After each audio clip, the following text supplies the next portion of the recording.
I organised to do on Thursday? Okay, I'll skip that. I'll come back to Thursday. This is really bad if I can't remember what the hell I've actually been doing.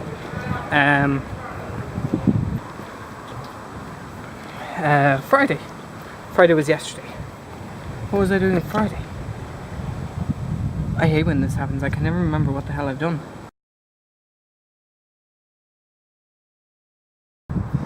YouTube. Comes to Tommy Gonga. Agus hug me an the duck. Big on crack it. Tommy on Tearshul. Tommy on Tearshul, gone Tearshul, gone Tearshul. Big me. Gone. In case you can't understand it, and I will put subtitles for you. And I think my pronunciation is right. Anyway, I've had a really good week. It's been one of those non-stop, on the go, fly by the seat of your pants, you know, non-stop fun. And work, but fun. Yeah.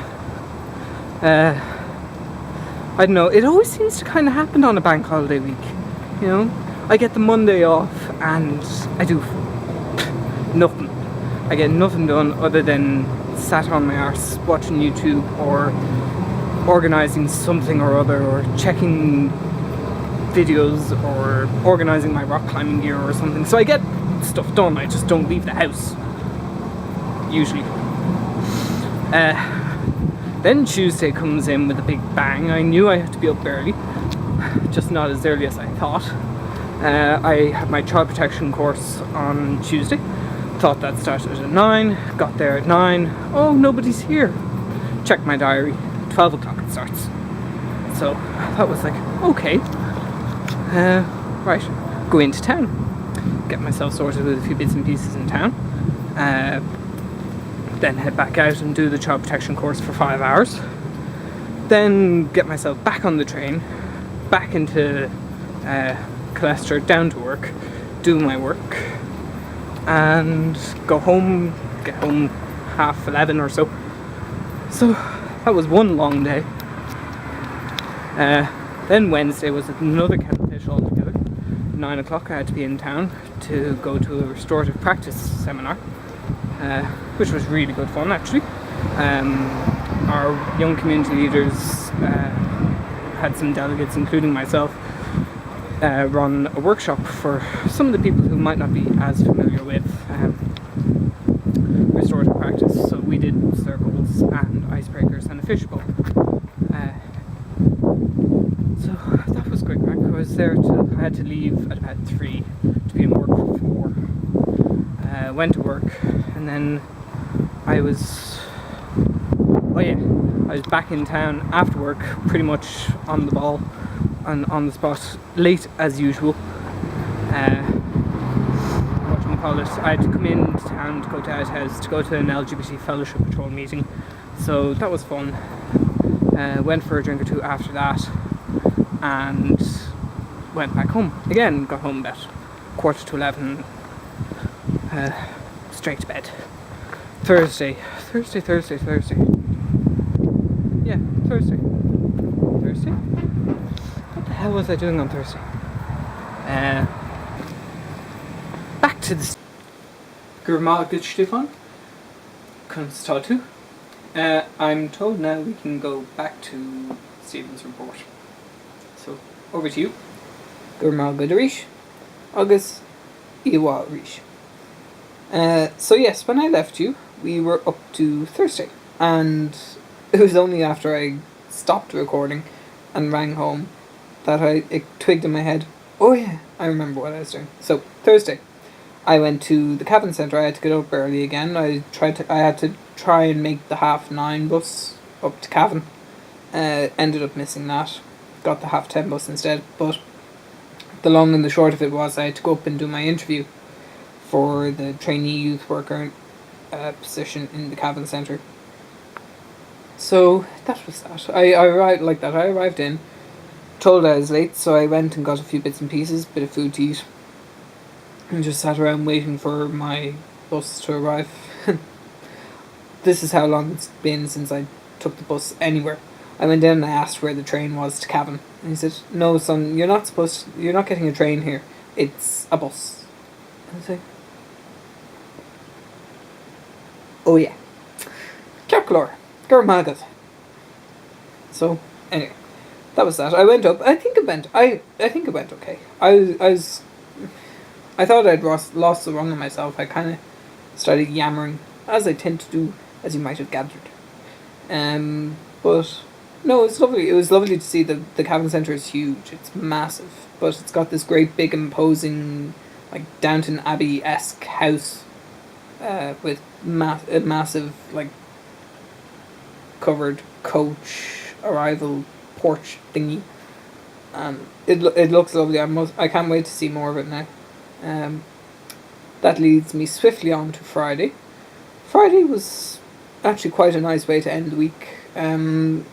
Not a bad start to the morning, and just got up and did a few bits and pieces, tidied the room, made some breakfast, had a nice gentle morning. So then I was in work at 2. That went okay. It was quiet. It was reasonably quiet actually. We only had a couple of the youth members turn up, so that was alright. I got paperwork done and all that jazz, but I got a phone call from a number that I recognised, and it was the Cavan Centre ringing to say that they wanted to accept me to the position, and they were like, "Would you like to accept?" I was like, yes. So, barring a few minor procedural processes to go to, I have to try and sort out transferring my current work placement up to there so that I can start sooner. I also have to get vetted again, and then I have to look into college. I'll go and do that next week. Yeah, I should be starting work soon in the Cavan Centre, part-time. So that should be interesting. So yeah, I decided, right, feck that. I'd already kind of half thought I was going to go into town anyway and go to Simba. I said, feck that. I'm going to go in and celebrate the good news. So I texted everybody in my phone book, and between sending and receiving texts, everyone congratulated me, and I say gur mila mahagat to all of you if you happen to be watching this video, because yeah, it's nice to spread good news, and it's nice to have people congratulate you on it. So yeah, it was just, between everything being said and done, yeah, it was just one of my scout leaders who managed to meet up with me, and we went for a few drinks and had some nice food, and just, talked about anything and everything, sorted all the world's wrongs, and celebrated the good news. And she pointed me in the right direction. She realigned my focuses from all of my plans that I want to do for the next coming months and the rest of the year to, this is what's happening. This is what should be my primary goal and drive and target, focus on this. So, Gurmina Mahagutsu, because it's, as I said, it's the cheapest, best, most effective therapy I've had for a while. So, Gurmila Mila Mahagat. So, Saturday. Yep, not too bad. I had to go down to Northside and get a few messages done. Then I had to go and meet some friends of mine from the cross-border program to sort out what we're doing with them. Then I carted myself off to Awesome Walls to go climbing with my friend Tina, Gurmahagut. I think we both realised it's been too long, not only for seeing each other but for actually climbing. So we're going to meet again next Thursday. That's locked in. And we'll go from there. So that was good. It was great to get onto the wall like that. I could feel the effects of being away. My shoes were tighter, my arms were sore, my fingers were sore, plus the cold didn't help. Then I had to dash from Awesome Walls into town, and standing at a bus stop for 20 minutes before you realise before someone actually tells you it's the wrong bloody bus stop. Yeah. not the best of ideas, especially when you're in a hurry. But anyway, it seemed counterintuitive to, get a bus going in the direction of home rather than into town. I don't know, maybe that just makes too much sense. Anyway, so managed to get the bus, managed to run into town, run to the cinema. I was running to, there was a surf film festival being held in the Lighthouse cinema in Smithfield, and I had already missed I knew I was going to miss the first film, but I wanted to make the second film. I ended up arriving 10 minutes late, running in, saying, look, has the film started yet? Oh no, it's not. So that was great. It was a fantastic film. Shot entirely in 3D. It's about two surfers who travel around the world chasing big waves, like 20-meter waves, and they do that for a living. Or for fun. Depends on your definition. And, Jesus, some of the shots, you see, obviously the shots from people videoing them riding the waves, but then you go to the camera on their board, and it's just this massive wall of water behind them. Or they had a camera on a stick as well that pointed forward, so you could see what they were seeing and the back of their head, but you could see the wave just kind of go, whoa. So, yeah, fantastic, really energizing stuff. And then I left and I started talking to you, and now we're back. So, thank you very much. I hope you managed to follow this mad train of conversation to you. I just about managed to follow it anyway.